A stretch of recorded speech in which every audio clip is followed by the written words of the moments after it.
이겨놓고 싸운다예요. 이게 뭐냐면 외교입니다. 외교. 외교가 1번입니다. 그러니까 장수라고 하는 것은 모름지기 싸우지 않고 이기는 것을 보는 것이다. 조금 뒤집어 놓고 보면 이겨놓고 싸우는 것이다 이거죠. 무슨 뜻입니까? 경영자는 직원들에게 열심히 일해라, 최선을 다해라, 더 고객을 만나라, 더 오래 일해라, 더 집중해서 일해라 이렇게 말하는 거. 그렇게 직원들을 이끌어서 승자가 되고 고객을 만족시켜주고 영업이익률이 올라가고 하는 거 중요하죠. 중요합니다. 공성전도 해야 되고 최수종 한 놈도 남기지 말아라 해야죠. 그런데 그것보다 더 위에 있는 전술은 뭐냐면 싸우지 않고 이기는 거죠. 이런 방법을 취하면, 요런 방법으로 하면 고생 안 하고도 이길 수 있는 방법이 있어요. 우리는 거기에 집중합시다. 요게 경영자가 취해야 될 것이죠.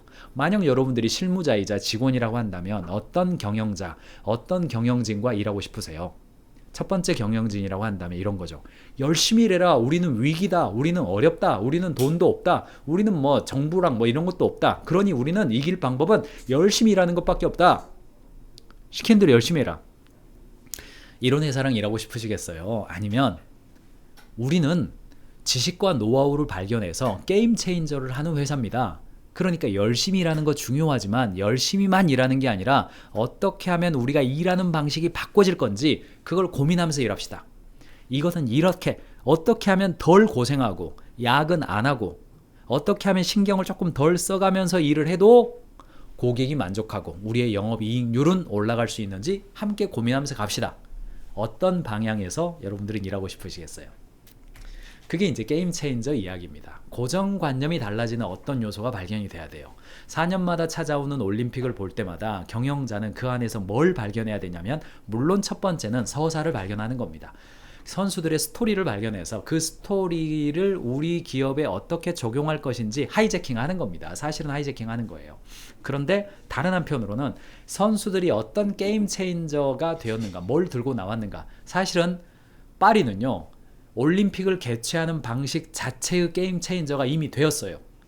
저도 오늘 막 흥분해가지고 이야 정말 파리답다 뭐 이런 이야기를 제가 하고 있는 거잖아요. 파리의 만국 박람회까지 제가 들먹이고 뭐 미라보 다리 아래 생강이 흐른다 시까지 들먹이고 목마르 언덕이 나오고 에펠탑이 나오고 있잖아요. 올림픽을 즐기는 방식을 바꿔준다고요. 각 경기마다 그 무엇이 등장하는지 보는 겁니다. 올림픽은 서사이자 올림픽은 시선이죠.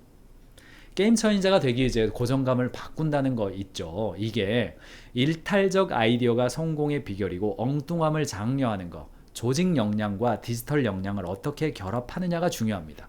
그래서 제가 에자일 이야기하는 이유는 뭐냐면 작게 시도해보고 빨리 실패해보는 게 굉장히 중요합니다. 기존의 방식대로만 하라고 하지 않고 어떻게 해서든지 간에 경영자가 룸을 만들어가지고 아니 솔직히 경영자가 100만 원짜리 실패 감당 못하겠습니까? 아니 우리가 대기업처럼 뭐 1억, 2억, 10억 그렇게 손해보고 실패할 수는 없지만 솔직히 사랑하는 경영자 여러분 직원들 실무자 선에서 한 100만 원 정도는 실패해 볼 수 있도록 좀 허용해 줄 수 있지 않아요? 경우에 따라서 약간 규모가 있다면 1000만 원 정도 실패해 보라고 해줄 수 있지 않습니까? 어차피 그 정도 비용 매월 들어가고 있잖아요. 조금 큰 회사라고 한다면 한 1억 정도 되는 비용 실패해 볼 수 있도록 좀 그래 그건 한번 김 과장이 좀 해보시오. 최대 어느 정도 손해가 나는 거예요? 이 프로젝트에서 그 가설에서 실패하면 어느 정도 손해가 나는 거예요? 3천만 원입니까? 오케이, 내가 그 3천만 원은 실패의 비용으로 지불했다고 생각할게요. 마음껏 해보세요. 솔직히 이렇게 해볼 수 있는 거 아닙니까? 3천만 원 어려우면 300만 원이고 300만 원 어려우면 30만 원이고 30만 원 어려우면 3만 원이고 그거가 살아나야 된다는 이야기 제가 해주고 싶은 겁니다. 자, 돈만 그렇습니까? 시간도 그렇죠. 솔직히 한 달 실패하면 됩니까?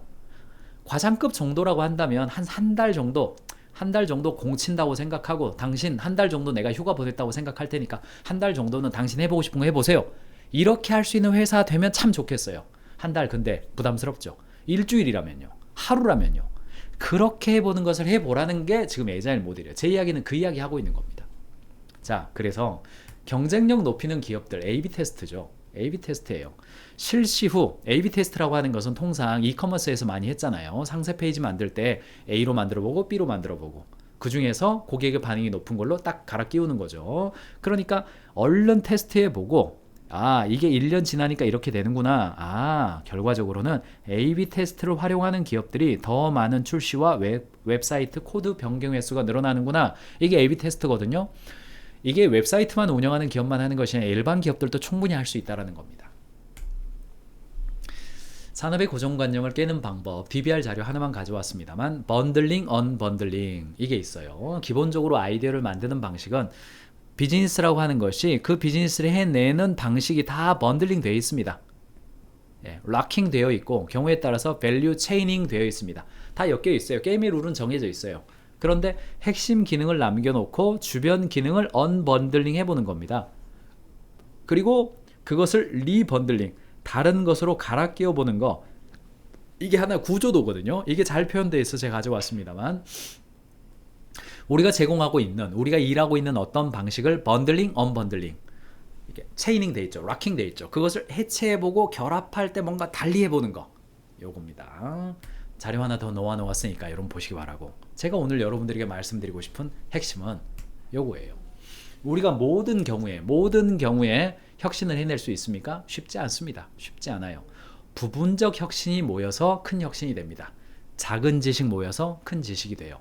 그래서 가인지 컨설팅 그룹에서 여러분들에게 현장 가서 새로운 아이디어를 도출하세요 할 때 사용하고 있는 툴, 제가 컨설팅 매뉴얼에서 오늘은 몇 장 그냥 공개하겠습니다. 몇 장 가지고 왔어요.